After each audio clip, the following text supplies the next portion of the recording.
Hello students. बच्चों, हमने व्याकरण की जो हमारी बुक है उसमें हमने पाठ पढ़ा था 18। ठीक है, अवयव के बारे में हम पढ़ रहे थे कि अव्यय शब्द कौन से होते हैं।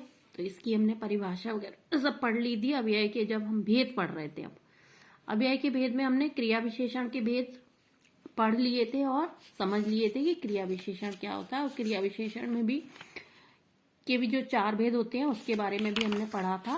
क्रिया विशेषण की रचना किस तरीके से होती है वो भी हमने पढ़ा था और समझा था। अब हम पढ़ेंगे संबंध बोधक के बारे में। ठीक है, जैसे इंग्लिश में आप लोग जो इंग्लिश ग्रामर जब पढ़ते हो आप, तो उसमें प्रपोजिशन जो होते हैं, प्रपोजिशन को ही हम संबंध बोधक बोलते हैं हिंदी में। हिंदी व्याकरण में होता है संबंध बोधक। तो चलिए इसको अब हम पढ़ते हैं और समझते हैं। निम्नलिखित वाक्यों को पढ़िए और समझिए। यहाँ पर चित्र भी दिए हुए हैं। चाची जी रसोई घर के हैं, वृक्ष के कोए हैं। अब यहाँ पर तुम्हें कुछ ऐसा लग रहा होगा कि कुछ छूटा हुआ है या कुछ स्पष्ट नहीं हो रहा है। ठीक है, उपर्युक्त वाक्यों को कोई स्पष्ट आशय नहीं है। अब इन वाक्यों को इस प्रकार पढ़िए और समझिए। ठीक है, इन्हीं वाक्यों को यहाँ पर भी लिखा है, लेकिन इसमें कुछ शब्द है वो जोड़ दिए हैं। ठीक है, तो इसका जो आशय है, वो जो अर्थ है वो स्पष्ट हो जाएगा कि हम यहाँ पर ये क्या कहना चाह रहा है।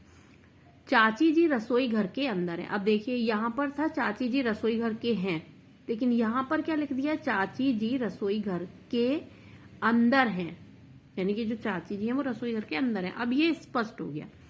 वृक्ष के कोए हैं, यहाँ पर लिखा है, यहाँ पर लिखा था वृक्ष के ऊपर कोए हैं। ठीक है, तो अभी हमें समझ में आ गया कि यहाँ पर बात स्पष्ट नहीं हो रही, लेकिन यहाँ पर स्पष्ट हो गई कि जो कोए है वो वृक्ष के ऊपर है और जो चाची जी हैं वो रसोई घर के अंदर है।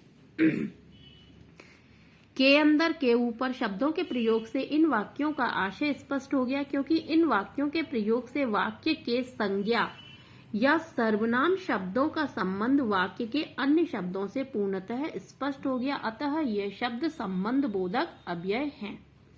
अब है इसकी परिभाषा। ठीक है, संबंध बोधक की जो है ये परिभाषा है।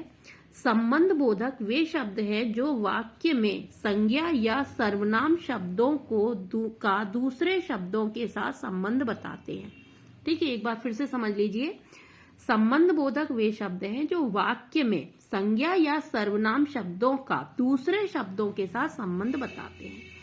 अब है संबंध बोधक के प्रकार। अब संबंध बोधक के भी प्रकार हैं। वाक्य में प्रयोग की दृष्टि से संबंध बोधक 2 प्रकार के होते हैं। नंबर 1, संज्ञाओं की विभक्ति के पीछे आने वाले संबंध बोधक, जैसे के पास, के बिना, के मारे, से पहले आदि। संज्ञाओं के पीछे बिना विभक्ति के आने वाले संबंध, यानी कि संज्ञाओं की विभक्ति के पीछे आने वाले और संज्ञाओं के पीछे बिना विभक्ति के आने वाले। ठीक है, ये जैसे तक, पहले, पीछे, पर समेत आदि।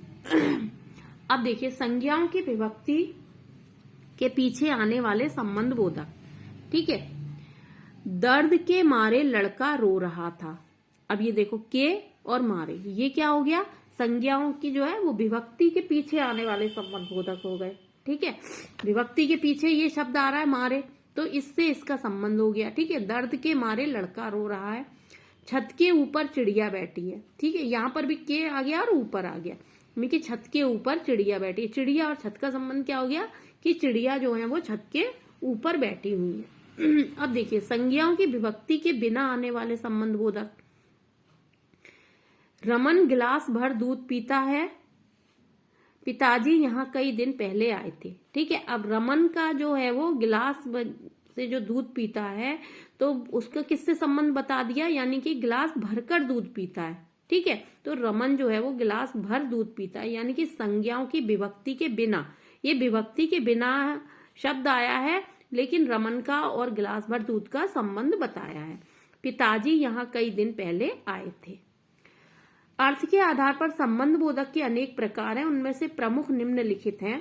कालवाचक, स्थानवाचक, विनिमयवाचक, समानतावाचक, विरोधवाचक, व्यतिरेकवाचक, संग्रहवाचक। और ये सारी चीजें आपको इसमें से पढ़नी है और याद करनी है कि कालवाचक क्या होता है। ठीक है, के आगे, के पीछे, के पहले, यानी कि जहां पर समय बताया जाए।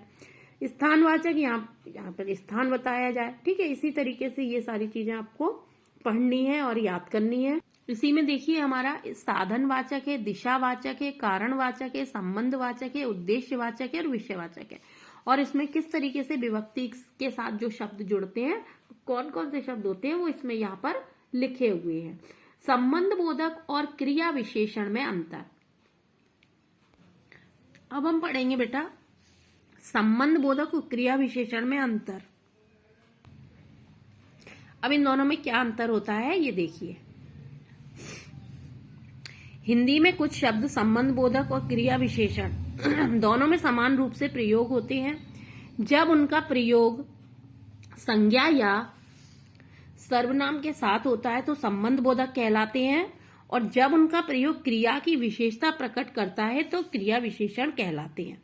अब देखिए संबंध बोधक यानी कि जहां पर संबंध बता रहे हैं, और क्रिया विशेषण क्या, जब क्रिया की विशेषता बताते हैं। कक्षा के बाहर आओ, यहाँ विभक्ति लगी हुई है, ठीक है, और ये संबंध बता रहे हैं यानी कक्षा के तुमको बाहर आना है। वह छत के ऊपर बैठा है, कार के आगे मत चलो। विभक्ति के साथ यहाँ पर जो शब्द जुड़े हुए हैं, ठीक है, तो ये संबंध बोधक हो गए। अब क्रिया विशेषण में क्या है, यहाँ की क्रिया की विशेषता बता रहा है। बाहर आओ, क्रिया क्या हो गई, आना, लेकिन विशेषता क्या है, बाहर आओ। वह ऊपर बैठा है, बैठना क्या हो गया, क्रिया, लेकिन ये जो ऊपर शब्द लिखा है वो क्या हो गया, क्रिया की विशेषता बता दी है। आगे मत चलो, तो ये हो गया हमारा क्रिया विशेषण। अब है बेटा हमारा समुच्चय बोधक। अब हम पढ़ेंगे समुच्चय बोधक, जिसको आप इंग्लिश ग्रामर में पढ़ते हो कंजक्शन। ठीक है, सबसे पहले देखिए उदाहरण दिए हुए हैं, हम पहले उदाहरण पढ़ते हैं फिर समझते हैं। निम्नलिखित वाक्यों को पढ़िए व समझिए। मैं जानती हूं कि तुम नहीं आओगे, दिशा और काव्या स्कूल गई। अब यहां पर एक शब्द दिया हो, मैं जानती हूं, ठीक है, कि तुम नहीं आओगे। उपयुक्त वाक्यों में की और शब्द एक से अधिक शब्दों या उपवाक्यों को जोड़ने का काम कर रहे हैं। अब देखिए यहां पर दो वाक्य हैं कि एक तो वो कह रही है कि मैं जानती हूं, दूसरा क्या हो गया, तुम नहीं आओगे। ये दो वाक्य हो गए, मैं जानती हूं तुम नहीं आओगे। लेकिन इन दोनों वाक्यों को जोड़ा किससे, की शब्द से। मैं जानती हूं कि तुम नहीं आओगे, और ये पूरा एक वाक्य बन गया। दिशा काव्या स्कूल गई, यानी कि दिशा अलग हो गई, शब्द हो गया, पद हो गया, ठीक है, और ये क्या हो गया, काव्या स्कूल गई, यानी पद बंद हो गया। तो इसको जोड़ा किससे, और शब्द से, यानी कि ये जो जिनसे जुड़ जाते हैं वो होते हैं समुच्चय बोधक। उपयुक्त वाक्यों में की शब्द की और शब्द एक से अधिक शब्दों या उपवाक्यों को जोड़ने का काम कर रहे हैं, अतः शब्द समुच्चय बोधक है। जो शब्द, अब यह है इसकी परिभाषा, जो शब्द एक पद यानी कि शब्द का संबंध दूसरे पद से अथवा एक उपवाक्य का दूसरे उपवाक्य से संबंध जोड़ते हैं, उन्हें समुच्चय बोधक कहते हैं। ये समुच्चय बोधक की परिभाषा है। उदाहरण देख लीजिए, अगर आपका आ गया कि समुच्चय बोधक किसे कहते हैं, इसकी परिभाषा लिखिए और उदाहरण सहित लिखिए। तो आपको ये दो उदाहरण इस तरीके से लिखने हैं। हिरन और घोड़ा दौड़ रहे हैं, उसने मुझे पत्र भेजा था किंतु वह मुझे मिला नहीं। वाक्य एक में और दो संज्ञा शब्दों को जोड़ रहा है, हिरन और घोड़ा। दूसरा वाला जो वाक्य है इसमें क्या है, किंतु दो उपवाक्यों को जोड़ रहा है। ये दोनों समुच्चय बोधक हैं। ठीक है बेटा। अब देखिए समुच्चय बोधक के भी भेद हैं। समुच्चय बोधक के दो भेद होते हैं, समानाधिकरण और व्यधिकरण। समानाधिकरण समुच्चय बोधक, समुच्चय बोधक के भेद, ठीक है। समानाधिकरण समुच्चय बोधक, जो समुच्चय बोधक शब्द समान स्थिति वाले स्वतंत्र पदों, उपवाक्यों या वाक्यों को समानता के आधार पर एक दूसरे से जोड़ते हैं, उन्हें समानाधिकरण समुच्चय बोधक कहते हैं। जैसे कृष्ण और बलराम भाई थे, ठीक है, ये दो पदों को जोड़ दिया कि कृष्ण और जो बलराम है वो भाई है। कृष्ण बलराम भाई थे, लेकिन और शब्द से इसको जोड़ा, यानी कि समानाधिकरण, यानी कि दोनों समान है। कृष्ण और बलराम भाई थे, इधर हम ये भी लिख सकते थे बलराम और कृष्ण भाई थे, ठीक है, तो ये एक दूसरे के समान है। पवन बात बनाने में तेज तथा काम करने में फिसड्डी था। पवन के बारे में ही दो बातें कही गई हैं, ठीक है, और इनको किससे जोड़ दिया गया, तथा। अच्छा, ये दो जो वाक्य हैं इनको हम अलग भी कर सकते हैं। पवन बात बनाने में तेज था, ठीक है, ये लिख दो। काम करने में फिसड्डी था, 2 वाक्य हो गए। लेकिन जब हम इसको जोड़ते हैं समुच्चय बोधक शब्द से, जब हम जोड़ते हैं, क्योंकि पवन के बारे में ही दोनों बातें कही हैं, इसलिए ये समानाधिकरण समुच्चय बोधक हो गया। और इसको हमने किससे जोड़ दिया? तथा शब्द से जोड़ दिया।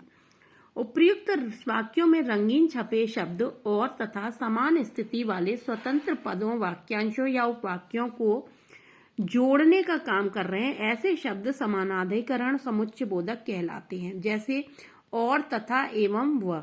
ठीक है, ये ध्यान रखना, इन शब्दों से समानाधिकरण समुच्चय बोधक जो शब्द हैं वो जुड़ते हैं। अब है हमारा व्यधिकरण समुच्चय बोधक। जो समुच्चय बोधक एक मुख्य वाक्य में एक से अधिक आश्रित उपवाक्यों को जोड़ने का काम करते हैं, वे व्यधिकरण समुच्चय बोधक कहलाते हैं। जैसे यदि फल खाने हैं तो काटने में मेरी मदद करो। कांता परीक्षा नहीं दे सकी क्योंकि वह बीमार थी। ठीक है, मतलब जो समुच्चय बोधक एक मुख्य वाक्य में एक से अधिक आश्रित उपवाक्य, अब आश्रित उपवाक्य क्या हो गया कि यदि फल खाने हैं तो काटने में मेरी मदद करो, क्योंकि जब फल कटेंगे तभी तो, जब तुम मदद करोगे फल काटने में जभी तो खाओगे। तो इस तरीके से जो है वो ये हो जाते हैं व्यधिकरण समुच्चय बोधक। तो बेटा आज हमने यहां तक पढ़ा। अब नेक्स्ट वीडियो में हम विस्मयादि बोधक के बारे में पढ़ेंगे। ओके।